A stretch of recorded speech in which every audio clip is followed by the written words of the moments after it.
What's going on, my friends, my family, my fellow gamers? It's your only friend, these YouTube streets, Porter Rock 77, coming back at you with another video and just give you some quick updates on some quick news pertaining to especially the performance of the PlayStation brand during the month of November.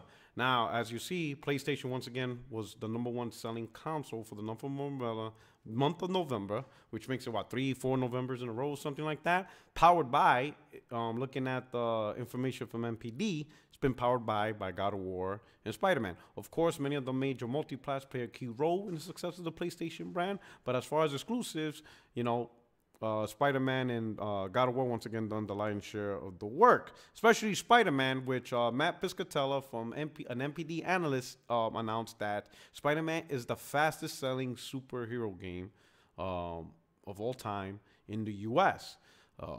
Outstanding achievement for the game, in which kind of shows or enforces what I've been saying for a long time, is Spider-Man will be the most played Spider-Man in the franchise, or you could say in its IP history, despite other Spider-Mans were multi-platform titles available across the board. Because at the end of the day, it's the quality of the title that will attract gamers. If you make a quality game, gamers will find a way to play the game, and that's just truth. There was a lot of concerns that Spider-Man wasn't going to do too well because it's only limited to one console. It should have been a multi-plat, to appease all Spider-Man fans. And while to a certain extent, some of those statements have a little bit of that acclaim, but I think most of those statements were mostly said by just people who don't want to play on the PlayStation platform, and that's perfectly fine. Play what you want to play. At the end of the day, everybody chose the platform they want to play on based on what they've seen and stuff. And if that's your only platform that you choose to play on, which is nothing wrong with that, gamers don't have to be a multi-platform console gamer or multi-platform gamer across multiple devices. They could just choose to stick to one. But no, when you choose to stick to one, you have to take the good and the bad. You accept that one platform for whatever reasons you want it, but when something doesn't go your way, you're just gonna have to deal with it. Either you get the other console, or you just stick to your guns with just one platform, and you just miss out on amazing titles.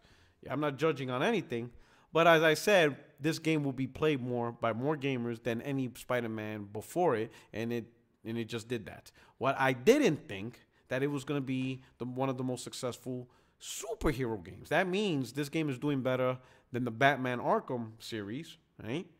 And those games are multi-plats. Those games were always available on more than one platform. They weren't PlayStation exclusives. They weren't Xbox exclusives. They were not PC exclusives. They were available on all three platforms.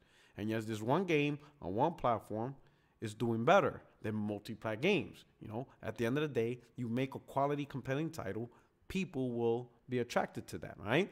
And that game, I would say, out of all the exclusives, Spider-Man probably did the lion's share of the work to help the PlayStation brand be the #1 selling console here in America once again in November. That means the PlayStation fan base grew.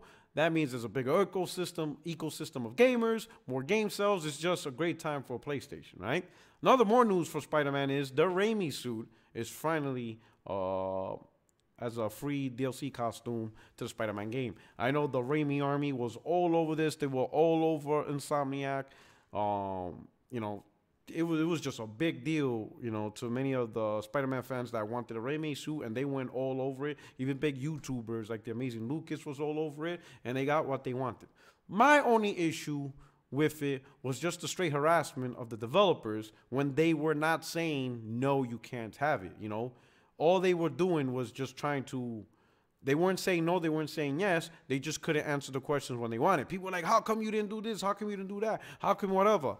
And they just told you, hey, we're trying our best. We're listening. We hear you. If people didn't notice, they weren't telling the fans that wanted a Raimi Suit, you're not going to get it. They just were not going to get it for whatever reasons. Maybe contractual obligations between Sony. Maybe, I don't know. Remember, this is a business. The suits are copyrighted. Who owned it? Who had the rights to it? Who the hell knows? But Insomniac was not saying no. And I was telling people, if Insomniac did not outright tell you you can't have the suit, there's a reason for it. Either it's coming, or maybe it's planned for the sequel. Something's happening, but there's no reason to curse out Insomniac and now pretend the Spider-Man franchise is complete garbage over one suit when they're not telling you no yet. You're just going to have to wait and see. And until they tell you no, there's always no chance. And just like out of the blue, they got the Raimi suit. So enjoy the Raimi suit. It looks cool. I'm gonna enjoy it. But anyway, but good job to the people who, you know, pushed out what they want. I'm going to say good job to Insomniac, who's really responding to the fans of the game. And they're truly trying their best to push out the best product and stuff. And I'm looking forward to the DLC tomorrow, which is also news out turning out. So tomorrow you'll be able to play the final chapter of The City Never Sleeps, called Silver Linings. So I'm looking forward to that. I'm very looking forward to that because that's going to be like my break away from Red Dead. Me talking about Red Dead, that's going to be a separate video in of itself. So stay tuned for that one. But I'm looking forward to playing Red Dead and stuff like that. And that's it. That's really the big news for Spider-Man. As far as and there's one more big news. I'm sorry, one big news. So PlayStation released, Sony released a holiday theme. I'm trying to get access to it, but I saw pictures on the web, on Twitter, whatever. They put a little teaser in the holiday picture. So the word holidays, you know, spelled correctly, right? Especially with the S. But they say the word PlayStation, the letter S, is actually replaced with the number 5. And people caught that as the font. So now people are speculating, what does the 5 mean? Two speculations. Number one, it's talking about the 5th year anniversary of the PlayStation 4 platform, because PlayStation was released in November 2013. So logically, 2018 is 5 years. But it also could be a hint and teaser of the PlayStation 5. So is this Sony throwing a little, you know, a little rub, be like, hey, PlayStation 5, could we possibly potentially have a PlayStation 5 announcement for 2019? All right. It's guaranteed that Sony's going to make a PlayStation 5. That's not even a question. That's obviously. I seen videos a while back even asking the question, does Sony even have a PlayStation 5 in development, which is probably the most ridiculous clickbait videos I've ever seen in my life, only because PlayStation 4 is possibly one of the most successful consoles of all time, let alone the most successful PlayStation. I mean, PlayStation 4 is not just the most successful PlayStation console. It's one of the most PlayStation console, I mean, it's one of the most successful consoles of all time. I doubt Sony's just going to be like, yeah, we're done. You know, come on now. Like, that's ridiculous. It's really just a matter of when Sony's going to pull that trigger. The holiday theme, again, there's two possibilities. They're talking about 5th year anniversary, or they're talking about teaser of PlayStation 5. So it's going to be interesting what 2019 brings along, right? But we're not going to hear much until 2019 is here. While we're here on the final days of 2018, let's enjoy what we have, the DLC, the games, and then 2019, we'll have new conversations on this channel. Hopefully, we'll see some new release dates of big blockbuster games that are coming. It's quite amazing what PlayStation has only done with the PlayStation brand. And even though next generation is just right around the corner, we still got big titles along the way. And that's what's interesting. The Last of Us, Death Stranding, Days Gone, Ghost of Tsushima.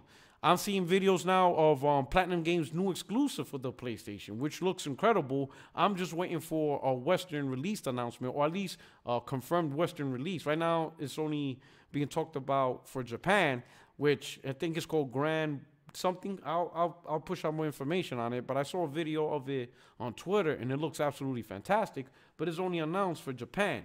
Hopefully, once they announce a Western release, I'll do a video on it, and it's a Platinum Game exclusive.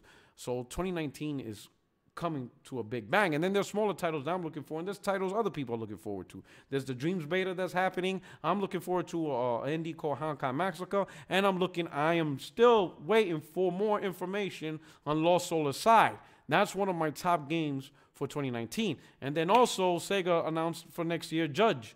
It was called Project Judge Eyes. Now I think it's just called officially Judge, something like that, which also looks incredible. I mean, next gen is around the corner, but this console is still fighting the good fight to remain relevant. I mean, PlayStation 4 could still be one of the competing consoles even when PlayStation 5 and the next Xbox come around. I mean, PlayStation 2 did it. I remember PlayStation 2 in 2007 released God of War 2.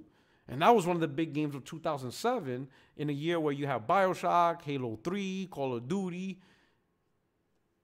And God of War 2 was in there with the PlayStation 2. And I see PlayStation 4 still being up in there in the fight even at the early stages of next generation, which would be incredible. All right. But anyway, I hope you enjoyed this video just to keep you up to news. So just quick recap.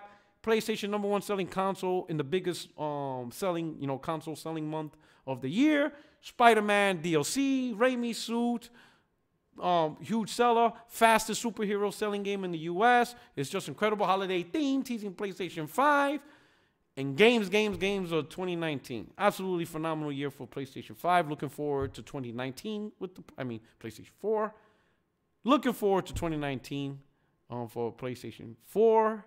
And let me know what you think in the comment box. Hey, don't forget to like and subscribe to the channel. I appreciate that you're here. And tomorrow I'll have my podcast, 60 frames, no lag. I'm going to have the crew, and we're going to deep dive into this any device for PlayStation Cloud. All right? Anyway, check you guys later. Peace.